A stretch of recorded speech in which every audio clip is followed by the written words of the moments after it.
welcome. I'm Valerie Lockhart. I am here at Ignite, and this is our Tech Tuesday for the month. Today's session is about cybersecurity for startups.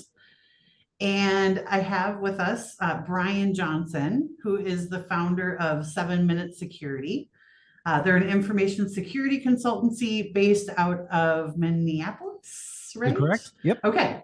And I would love if Brian would just kind of introduce himself to you all, tell you a little bit about his company, and then we'll get started with the conversation. Sounds good. Well, hi everybody, and thanks, Val, for the invite. Like I said before we hit record, I can talk about this stuff too much, so you can probably just give like the, Yeah. enough when it gets to be enough. Yeah, 7 Minute Security is my company. We're located just in Shakopee. We have some office space near the old Shutterfly building, if any of you by chance know where that is.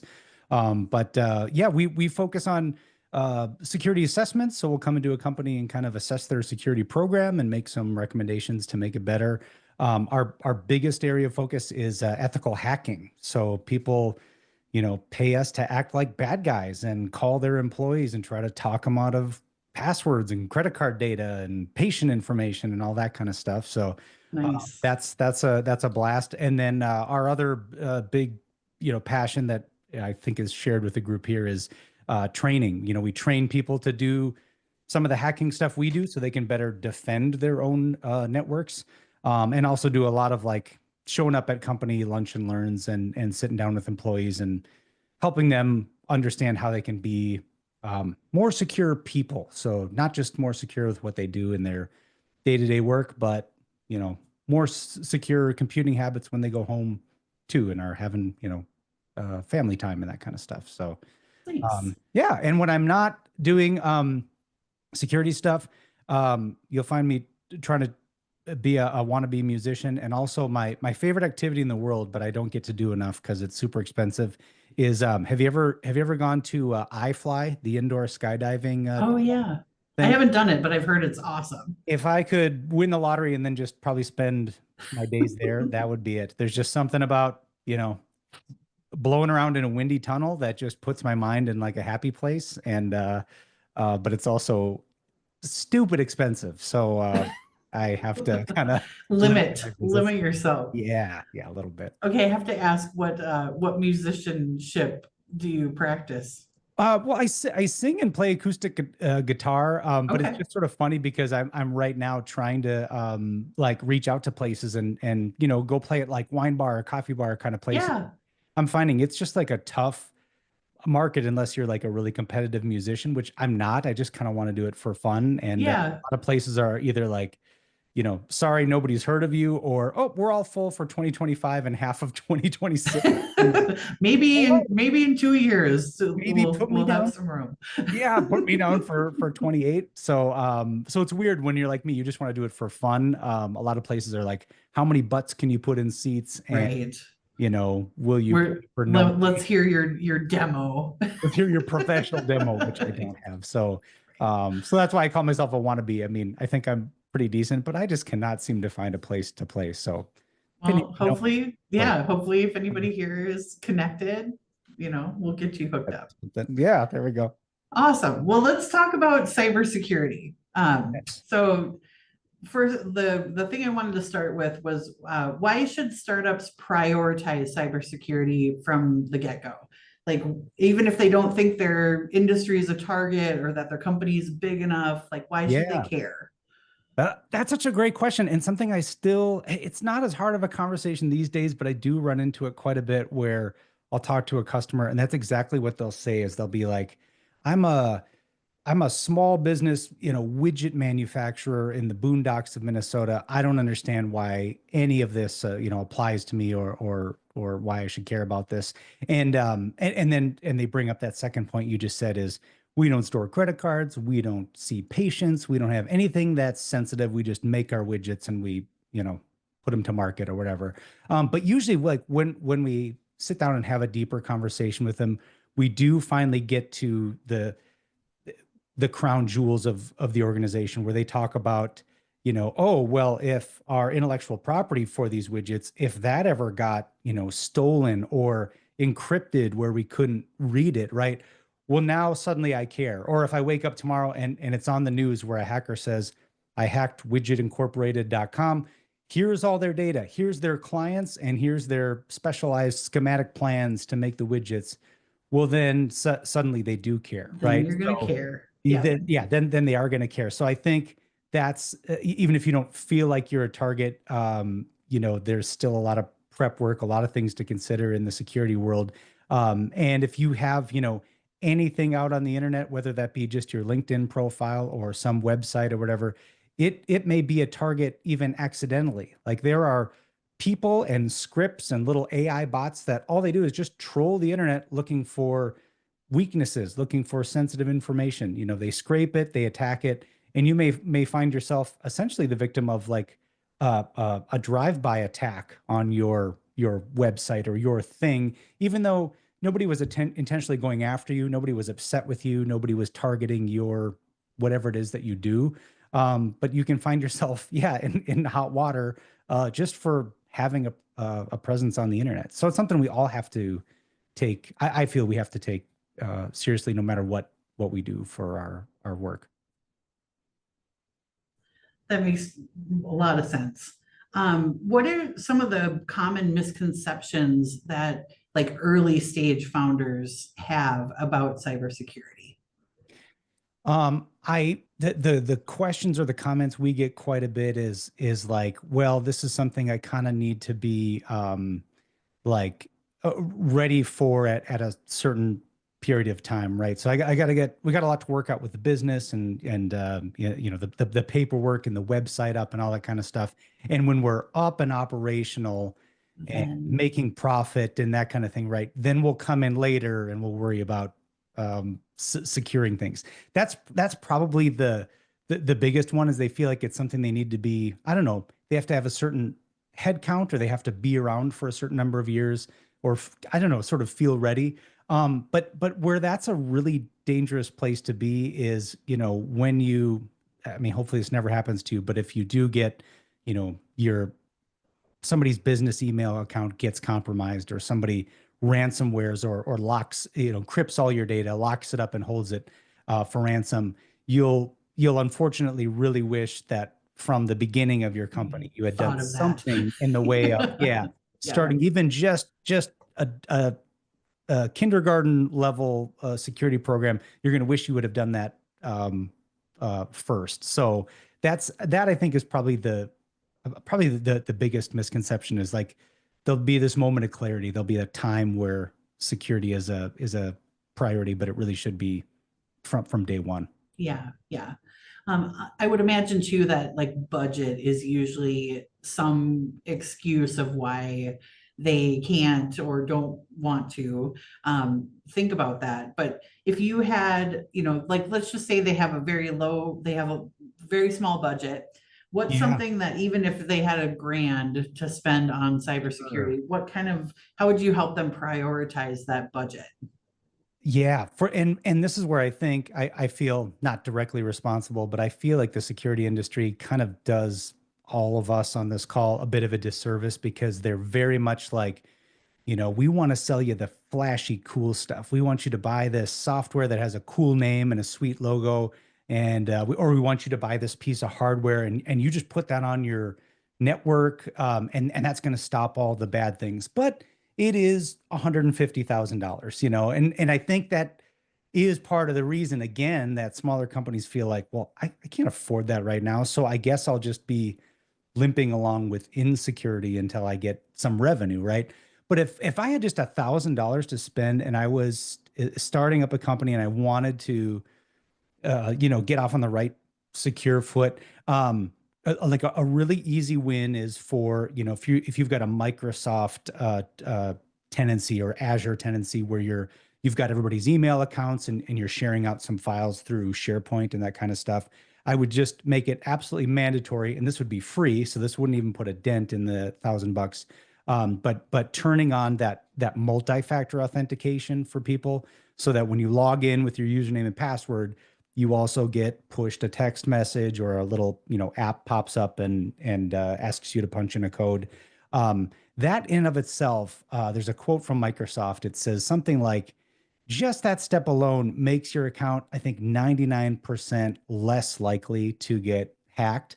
And it's, so that if somebody in a whatever, somebody that's not you, right? If they're trying to log in with your username and password, boom, they're going to be stopped because they're going to need that code from They your don't phone. have your phone. Right. Yeah. And this is one where the pushback, I mean, it's not as much anymore, but the pushback we get on this is, oh, well, my salespeople or we're a startup, like we just speed is of the utmost importance. We don't have time to be checking our phones and putting in codes. And I mean, it's like 3 seconds out of your day, and the trade-off is this enormous security. Yeah, that's kind of unbelievable, that 99%. Like I mean, I believe it because like I know it has thwarted things on even my own experience, but like Yeah. that's significant for Yeah. a zero cost effect, you know? Right. That's just something you can get out of the box Yeah, with Microsoft, and kind of to attach to that. If you have somebody kind of owning that Microsoft software world, Microsoft gives to us this portal called Secure Score that is again free. You just have to kind of choose it from the left side menu, and Microsoft will sort of self-assess your configuration with your Microsoft software and just give you like an itemized list of things that will boost your score. So if you don't have that multi-factor turned on, they're gonna yell about that. right, They're also probably going to recommend that you have stronger password policy from the default. So even though people tend to scream about it, I really push for like longer password, like 14 characters or more. Again, some especially startups are like, oh, nobody's targeting us. I'll have a short, password requirement, and then they get in trouble because people guess those and get into them. So again, those are two free things. So we haven't even really put a dent in the $1,000. I do think it would be worthwhile, even though this is going to run, this could run a couple $100 an hour. I think it would be worth tag teaming with like a security consultancy and having them work with you to at least write up a small core set of policies so that you as the startup, with all your member buy-in, you kind of agree upon, you know, this is the secure way we're going to do business. Even if it's just a few things, even if it's like, here's how long our passwords are going to be. We're all going to use multi-factor. We're only going to store company data on our company devices. We're not going to go home to where our kids play Minecraft, and we're not going to work on work documents there, right? We're going to keep everything on our work machine. Even just like starting with fundamentals like that, that again gives you like security seeds for later when maybe you have a bit more of a budget and you want to work more long term with a security consultancy and kind of grow out those policies and procedures. But the nice part there is that you've from day one with your company, you're baking security in rather than, unfortunately, what a lot of my clients end up with is they are reactive because they yeah, get hacked, they have a business email compromise, and all of a sudden they come to us and are terrified and are like, we we got to look like we took the company's the client data seriously when, if we're being you honest, may not we, have. we didn't. Yeah, and that's a Yeah, tough conversation to have. That's a tough pill to swallow. And then yeah, and then the one other thing too that I think would be worth investing in. Sorry, two more. One would be, I think even with a small group, it's a good idea to have some security awareness training with your employees. There's many ways you can do that. One that kind of ticks two boxes is, and I'm just throwing out one name that's really popular, is this company Know Before. They will let you have a yearly subscription, and they will send out like weekly or monthly, fake phishing emails to your employees saying, "Hey, you've got a UPS thing to pick up. Click here to get it," right? And actually, it's okay, the phishing test. So if people yeah, it, they get a little thing saying, "Hey, sorry, this actually was a phishing test, but now go watch this 5-minute video." And people are kind of like, "Ah, shucks, I fell for it," but yeah. it It's does. still good to know, like it's good to test those things. For sure. Yep. Yeah. So, and that's, I mean, I think no before, I think I looked in, I mean, it's maybe a few $100s, depending on how you pay, I think per employee, but I think it was like, Yeah. I don't know, a dollar a user a month or something. It's not incredibly cost prohibitive. But then another thing to kind of round out that $1,000 would be, would really recommend that right away, the company starts using some sort of enterprise password manager, because one thing I know from just doing ethical hacking for a long time, and this is a really specific example, but people tend to love to pick passwords that are easy for them to remember, but also easy for me to guess. And the Yeah. most devastating example I can give you is I know when I go to start an ethical hacking test, I'm with probably 90% certainty there will be one user there that uses season plus year as their Yeah. password. So Yeah. winter 2025, summer 2025. So one of the things we do is we come in, we load up the list of employees, and we try to log in as those employees with season plus year. And like I said, it has a really high success rate. So one way to get yourself in better password hygiene is to use an enterprise password manager where it will encourage you by default to generate really long, crazy, strong passwords, right? Yeah. But it makes it easier to say, well, I'm in marketing. I'm going to share with Val and a few other people this little list of passwords, right? But we're the only ones that need that, so we're going to share that amongst ourselves. And then, my own personal passwords are in their own bucket.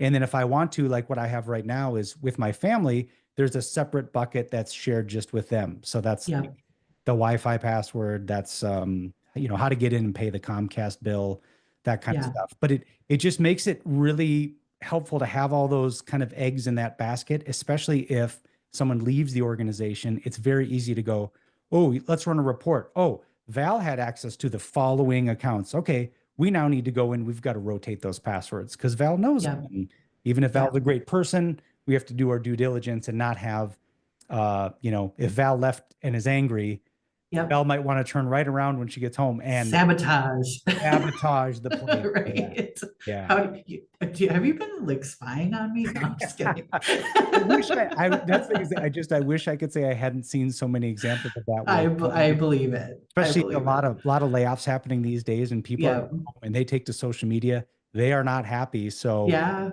some are Yep. motivated when they get home to go, oh, I have access to Let me some just important screw tool. this up. I'll just Yep. delete all and empty the recycle bin, and nobody wants that. So So one of the questions that just came through the chat, do you okay. have a recommendation or for a favorite password manager? Like, is it OnePass or is there any that you recommend that might be better than others?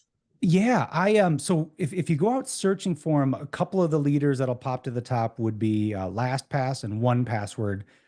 If you read a little bit about the history of LastPass, they got bit really hard by some bad security practices a few years ago, and it's implied anyway that attackers got an encrypted copy of The some, if whole, not all, yeah, of the data. And really, that could have happened to one password or anybody else. And I would like to think that at this point, LastPass is probably so good about security because they never want that to happen again. right, But I just happen to be a long-term one password customer, and it's not really like I would tell you, oh, it has 10 features that nobody else has. But I started using it for my family, where again, I could have my own passwords. My wife yeah, is on the family plan; she can have her own stuff, but we can share things between us. That's just been really handy, and I think whatever you end up using, I guess be aware of two things.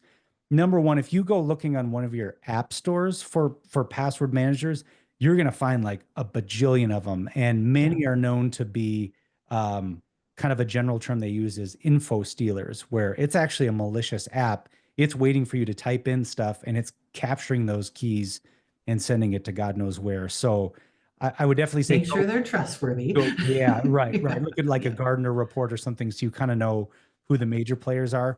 And then this is just my own like personal philosophy, but I feel more comfortable using something like one password because that's all one password does. I noticed like on my other work machine, I have Dropbox, for example, and at one point a little pop-up hit my screen and it said, "Oh, we also do password managing now too. Just put all your passwords here." And again, I don't have hard proof of this, but I feel a little bit like, okay, you're kind of doing too many circus tricks. You do file syncing, you do Yeah. online document editing, and now you also do password managers. I think I'm going to go with the company that they kind of live and die on. This is all we do. We're expert Yeah. in this. Every expert we hire is only focused on password managers. So that's where I would Okay. probably steer you. Awesome. Thank you. Yeah, sure. Um, let's talk about best practices for handling customer data. Mm, So especially with startups that might be collecting sensitive information from their customers, what are yeah. some best practices for that? So I think in helping our customers with this and internally, this is something we wrestle with because when we're doing these ethical hacking tests, unfortunately, we're seeing a lot of sensitive data, that we're often trying to get to the sensitive intellectual property or the patient records or the credit cards or whatever. Yeah. So when we're putting things in reports, it's in our hands for a while, this really sensitive data that we don't like to have. So kind of in general, what we're working with both internally and with customers is just to try to like live by a few rules to reduce the risk as much as possible. So one of those is like try to, if at all possible in your business workings, try to collect as little of the sensitive data as you can, as far as like having it stored on your systems. And this is where some of those policies come into play, right? Is a lot of times these breaches are the source of what I will call um, data sprawl, right? Where somebody copied a spreadsheet full of social security numbers to their laptop, their personal laptop. They went out to have happy hour after work. The windshield got smashed. The laptop is stolen, and out goes all this sensitive data, right? Yeah. And in some of those instances, we find, well, there really was no direction, and there was very little policy around where is it okay for me to store this? Is it in like our OneDrive file sync thing? Is it Dropbox? Is it just company laptops? What are the rules? And just making sure you're training people about that, right? So collect it as little of it as possible. And then what we're working on really hardcore is like it is retention policies in all these different places. So I'll give you an example of one that's an Achilles heel for a lot of companies is they use something like ShareFile, if you've ever used that, where maybe your tax person or something says, yeah, upload this to our ShareFile portal. It's secure. It's great. So you send your tax returns or your sensitive information, but a lot of those pieces of software, they have like no retention policy. So if somebody ever hacks that, right, and goes, cool, download all data, it might be your tax returns for the last 10 years, all Right. because the company never set any retention policy. So that's something we worked on really hard the last year or so is, I'm done with this client project. We have a policy around, we keep it for, 60 days or 90 days, but we have a touch point every 90 days where we go through all the old reports, we go through all the artifacts we've saved from the test, and really we nuke all of it except the final report that we gave them. And that report has sanitized screenshots and things in it. So Some kind of more encrypted information than the full yes, data. yes, Yeah. yes, yeah, Okay. exactly.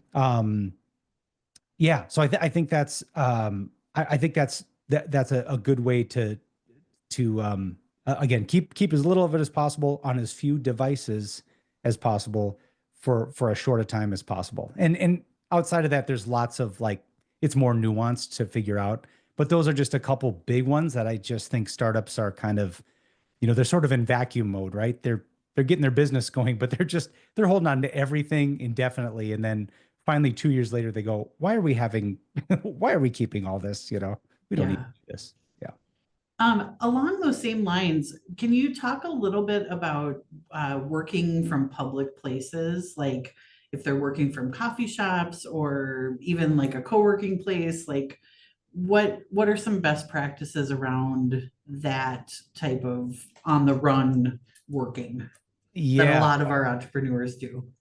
That's a, and I'll be honest, I feel like this is one where security people like me have kind of given folks mixed messages. So I talk to a lot of people who are hard in one camp or the other, where they go, I'm not getting on Caribou Coffee's wireless with a gun to my head. Like, I don't trust it. It's evil. There's people Yeah. waiting to steal all my information. And then other, technical folks have tried to go out and prove like with some conditions, it's relatively safe to. So I personally, I kind of land somewhere in the middle where I'll use I am comfortable using something like Caribou or airport Wi-Fi, but I do also use like a virtual private network or a VPN to connect back to really back to my office here, and kind of all my web browsing, all my transactions. It really essentially is coming out my home connection, which I do Okay. trust. But same as the password managers we were talking about a moment ago, if you Yeah. go on the web, and I hate this so much, but if you go and just search for like, free or cheap VPN solutions, you're going to get like 100 and go, which Which one one is which one is legit? worth? So I'll Yeah. just, they're not a sponsor or anything, but I'll just throw out one that I tend to like and feel like they've done a good job of scrutinizing or being audited from a third party point of view, and that's Proton. So Proton VPN. Yep. Um, it may have changed, but they were one of the if they're not still the only, they might still be the only one that actually had a third party audit about how little information they collect about our use of the VPN, which again, going back to sensitive data Yep. retention, Proton has kind of said, yeah, we don't want to have logs of all the websites you visit and the things you do. So I think they keep little to none of it, which makes me Mm. feel a little bit more comfortable using them. But that just again makes me feel a bit more comfortable if I'm on the road that there is less opportunity for somebody on the same Wi-Fi to do shenanigans. Let's just say Yep. to try to trick you into going to a site you shouldn't, and that kind of thing. Okay. Mm. Let's Yeah. talk a little bit about employee training. So if you are not just a solopreneur and you have a team, Yeah. how important is employee training? And I don't know if that's quantifiable or if there's any data Right. or Yeah. statistics you know of, but Yeah. how important is that in preventing breaches in a Yeah. company? It's and maybe some of you on the call here have heard that maybe it's a little bit of a security cliche, but you might have heard a manager or something say, the people are the human firewall to the organization. We're the first line of defense against something bad happening. And it really is it really is true, right? You get an email that asks you to change bank account information, or you click an attachment or run something bad. It can potentially have devastating ripple effect through the organization. So I do feel like training is just of the utmost importance, and it should happen in some shape or form continuously on some schedule for all employees. I don't think any should be exempt. When we were talking about that multi-factor setup, I hear a lot of people say, "Well, we have it for everybody except our executives because they're far too busy to have to click a thing on the phone." And I go, "No, no, no. We got to have it for everybody, just like for training. Everybody should have it, not just execs, not just the other tiers of leadership, but everybody should." And so whether that's I think those phishing campaigns are a nice way to kill two birds with one stone, because when you get those fake phishing ones and somebody clicks, they do feel a little bad. Oh shoot, I clicked and this could have been devastating. But oh, I'll watch this 5-minute training video. Great, I'm now more aware, and my guard's going to be up next time for the email that comes in. But I would also say like mix that up with other things, because you definitely, I think, will find you'll get at least a handful of users that are like razor sharp, spot those a mile away, and they'll stand up over the cube, or they'll go on Teams or whatever and say, "Heads up, everybody, It's incoming. We got a coming. fake one." Yeah, we got a Yeah. fake one. Yeah. Which again is still good that they're talking to each other. That's a positive thing, right? But they can get so good where almost you see the numbers go down, and it's not necessarily that people are so great at spotting phishing. It's just like they know kind of the properties to look for, and they all sort of tend to look the same.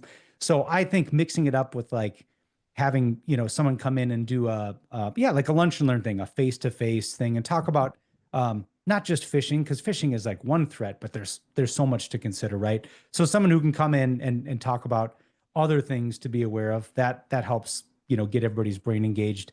But overall, the other message, like I would really plea with you to consider, is just whatever training platform and cadence you establish, please, if I can plead to you from a practitioner's point of view, is like make it a positive experience. I have a couple clients and they've kind of changed their ways, but their whole thing was they would send, they knew when the fake phishing emails were coming out, but let's say, Val, you clicked on it.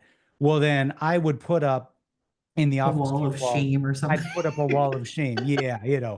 oh, Val, clicked on this, can't believe it, or if people would do things. Another big training thing is if you're in a shared or any kind of workspace, probably a security control you'll get preached is lock your machine if you're going to the bathroom or going to have Yeah. a hallway conversation. And so I have clients who, if they saw an unlocked machine, they would open that person's email, send out a message to all the employees saying, "Hey, I'm buying you all lunch on Friday," Yeah. like Yeah. 200 people. And it's like, haha, but I just think all that does is kind of make it like just gives a bad taste in people's mouth. And then they're kind of like, well, fine, like now I'll click on stuff just Just to because use, to get yeah, just back at you. so the more you can make it a positive experience and not name and shame and blame people, I think the more you're likely to have, again, that culture of like, hey, everybody, I just saw something that looks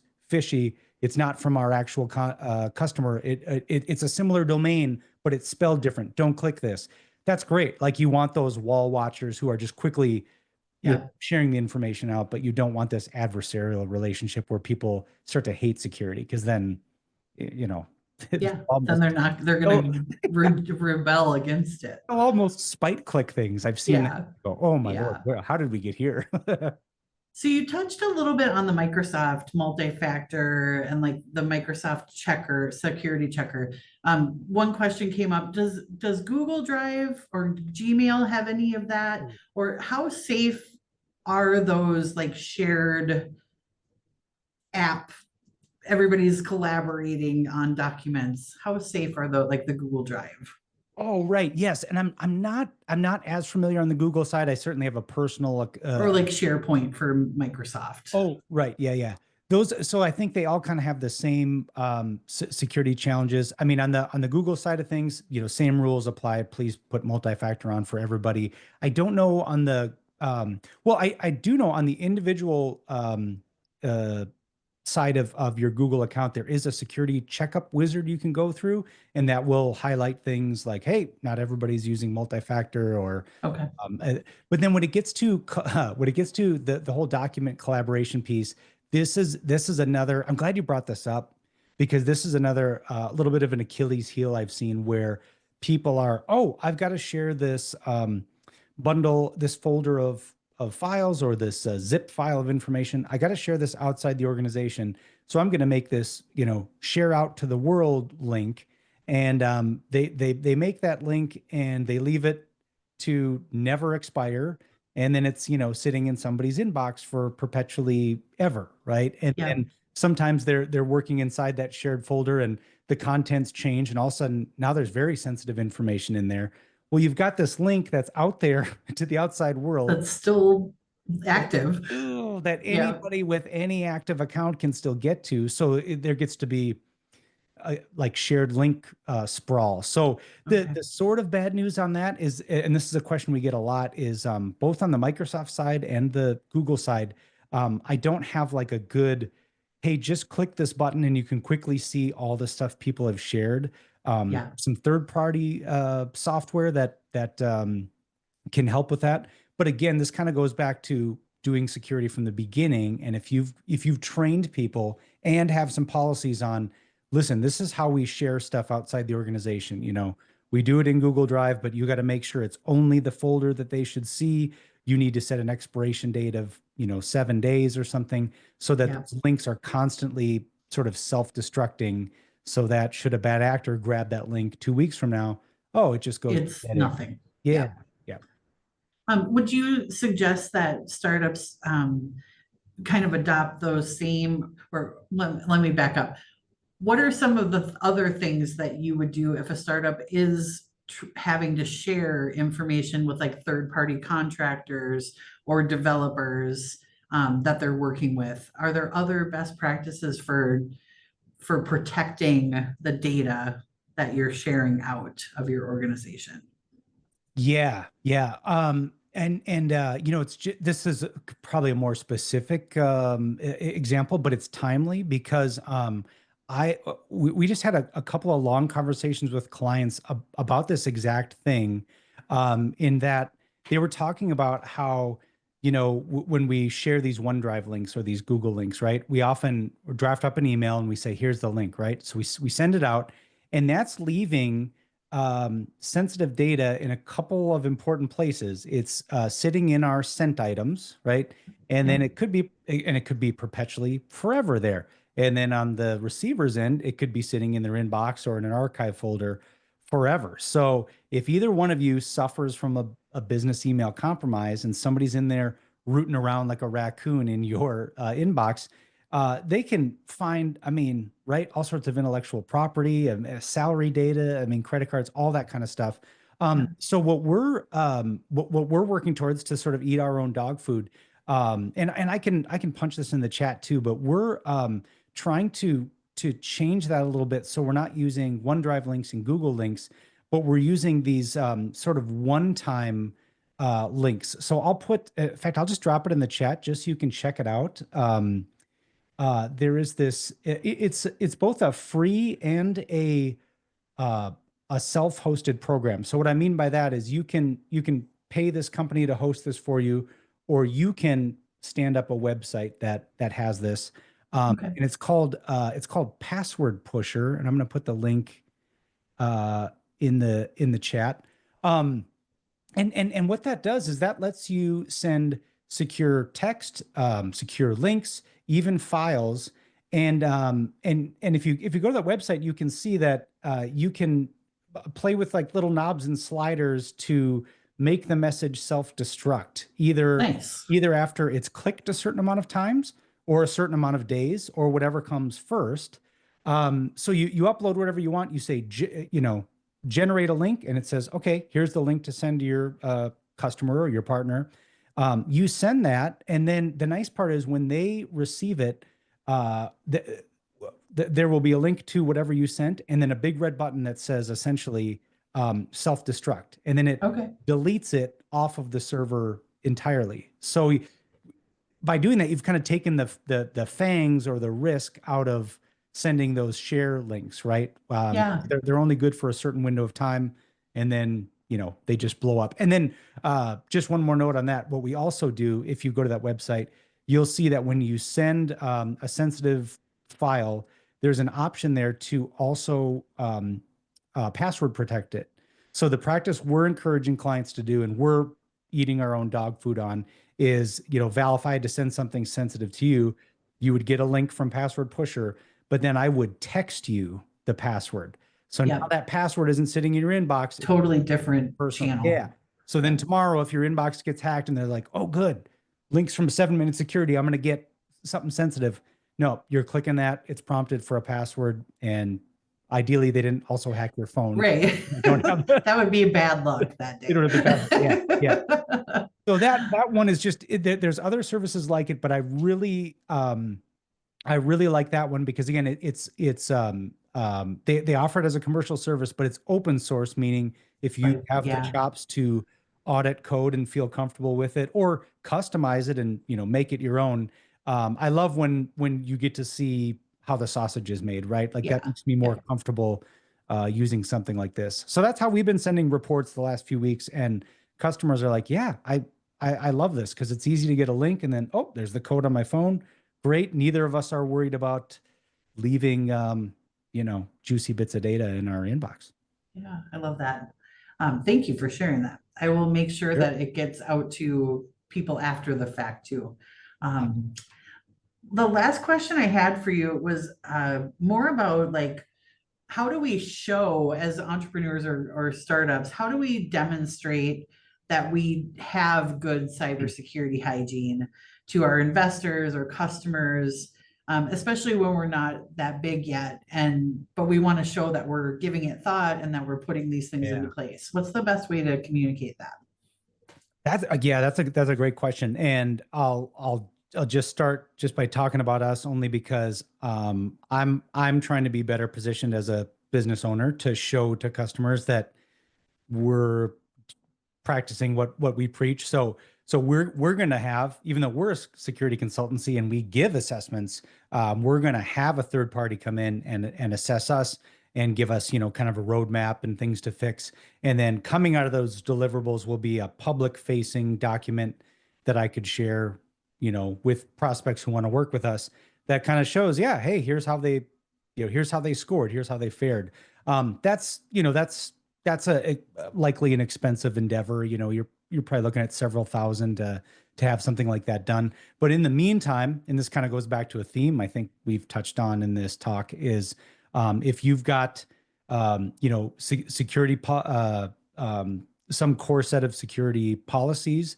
I'm often asked for those from customers who are looking to work with us, and sometimes it's their way of kind of going like, yeah, are you eating the dog food at all, or are you just yapping?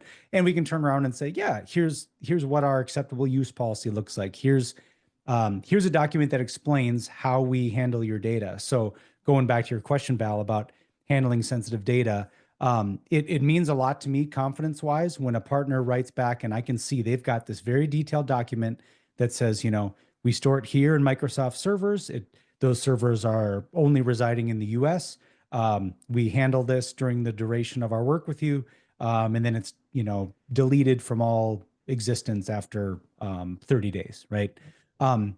Anything you can have in that vein, I think goes a long way towards having someone feel comfortable from a security standpoint, Yeah.